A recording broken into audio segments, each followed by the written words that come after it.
background. I'm talking about a man who grew up under the influence of Frank Marshall Davis, who was a member of the Communist Party, who he refers to over and over in his book, who was a tremendous critic of the United States.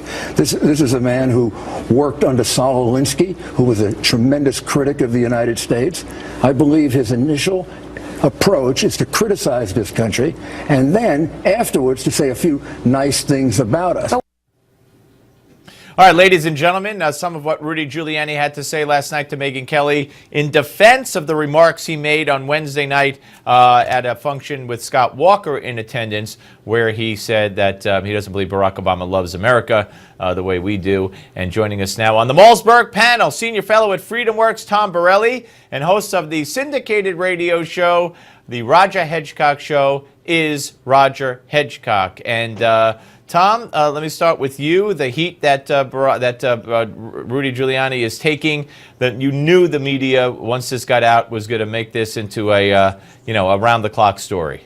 Well, absolutely. First of all, you have to agree with former Mayor Giuliani. He's absolutely right. Look, right from the start, President Obama was apologizing, his apology tour, America's not exceptionalism. And I'll go one step further. Some of Obama's policies actually punish Americans, like his energy policy. He wants electricity prices to skyrocket, and who does that hurt? That only hurts those who could least afford to pay for it.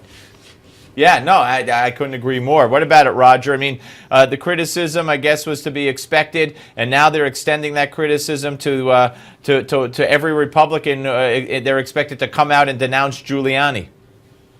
I think what we ought to do is come out and support Giuliani. Giuliani has this correct. For more than 40 years, not just President Obama, but every liberal has been steeped in the understanding that since Vietnam, this country has simply been on the wrong side of history. We are the evil ones. We're the reason there's problems in the world. We're the reason why people are racist and so forth. It's our entire history. They go back to denounce everybody back to George Washington, for crying out loud. So we have a situation in which this hatred of America that has been instilled in a couple of generations now of Americans, starting in the first grade, is coming to fruition in a president that doesn't think it's at all unremarkable, that doesn't think it's at all remarkable that he should be, denouncing America. Why? That's what everybody in academia does.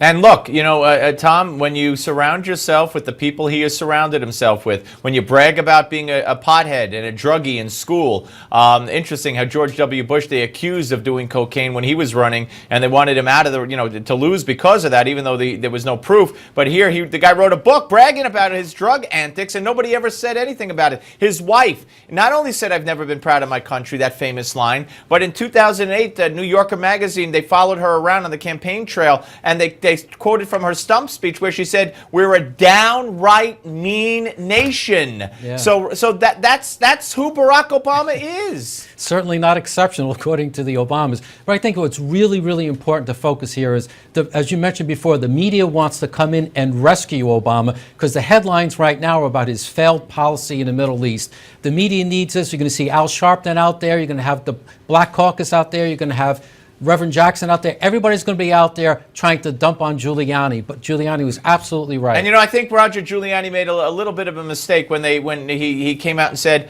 this isn't racist because he has a white mother. What I would have said was, I don't care what color the guy is. Forget the white mother. I disagreed with Clinton. I disagreed with others. And Barack Obama is a radical leftist. Here's what he did. And I don't care if he was pink, green, or from Mars.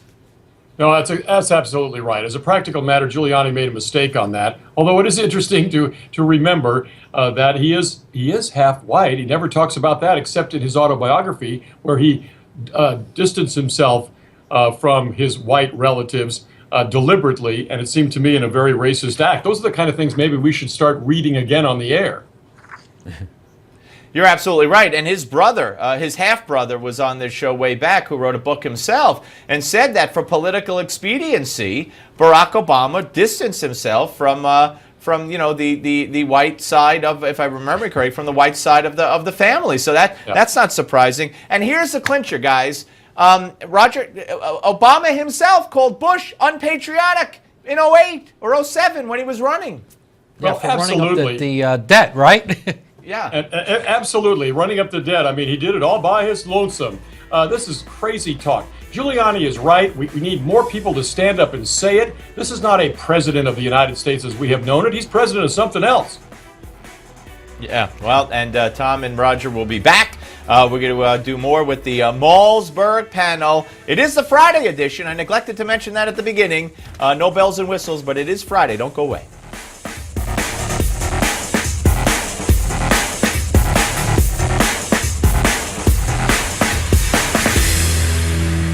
And we're back with the Malzberg panel. Roger Hedgecock is with us, as is Tom Borelli. And let me start with you, Roger, on this whole Hillary and the Clinton Foundation mess. There's a lot of scrutiny now being paid to the fact that not only is the Clinton Foundation starting once again to accept foreign donations from, and she wants to run for president, but also the donations that were made and the lobbying that was done on behalf of and by foreign nations while she was Secretary of State, and what favors she might have done and what things she might have done to sway turn the tables a little bit in her role as Secretary of State. This is shady stuff. All fuel to the fire for those Democrats who believe that there ought to be a primary challenge instead of a coronation of Hillary Clinton. Fuel to the fire for those on the left under Warren and the others who believe that Hillary Clinton is way too close to corporate donors, way too close to Wall Street and those protected too big to fail banks. And it turns out to be exactly true. Their worst fears are exactly true. Hillary Clinton has taken in billions. I mean, this is an amazing situation in the Bill, Hillary, and Chelsea Foundation, which has taken in money from, get this, the United Arab Emirates, Saudi Arabia, Oman, all of these, Middle East nations, funneling money into the Clintons for what purpose? Just because they like the Clintons? I mean, this is very sleazy stuff. And the Democrats who hurled all these accusations of conflict of interest against Romney ought to be really taken up short by these accusations. Absolutely, Tom. This is going to be very problematic, along with a laundry list of other factors. Well, it shows that she's the absolute DC insider. They have almost set up their own little Match.com or their own little stock exchange where they have all the powers, corporate and other foreign interests, and they just exchange the money around. And it's all really about power and money. And I think she is going to be vulnerable from the left if someone does decide to run against her in the primaries. I don't know that it's going to be Elizabeth Warren anymore because, who knows what happened at that meeting that they had in Hillary's Washington apartment. I have no idea, but that remains to be seen. And again, if anybody knows where Hillary Clinton is, please drop us a line. We'd love to know. Moving on to Obamacare and the fiasco that it is. Guys, 800,000 or so people have now received tax forms from the IRS with erroneous information about their Obamacare coverage. You know what? You can't make this stuff up, Tom. You know, this reminds me of what President Reagan said. Remember the nine most terrifying words in the English language? I'm from the government. I'm here to help. I'm here to give you free health care. And look what's going to happen. Your tax reforms and your rebates are all messed up now. And the really important thing about this is a lot of Americans, millions of Americans, are now finding out the horrors of what big government can do. It's being delivered to their doorstep. Yeah, and Roger, I mean, this is going to mess up. So that this form told them what kind of subsidies they're entitled to, etc. And now this is all messed up. I mean, we're talking about almost 1 million people. And they're asking those people to hold off on giving their income tax forms in, which means they hold off on getting their refunds, which people, of course, want to get right away. But I think the most interesting part of this story is that Form 1095A, if you look at the form itself, there's going to be people who've never filed anything complex in tax in their lives are going to look at this thing. There are more than 30 things you have to fill out on this form. Wait till they come into contact in a very personal way with big government. As Tom just said, I think this is going to be an eye-opener for those people who thought they were just going to get an easy subsidy and free health care and keep the doctor they love and all the rest of the nonsense. That turns out to be absolutely false.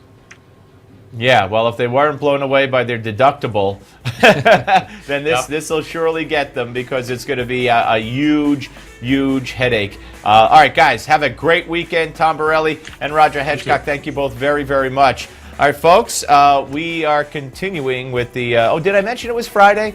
With the Friday edition of the Steve Malzberg Show. Up next, you know what it is. It's Gimme 5. We're going to explore the Rudy Giuliani situation once again. So don't go away. It's up next.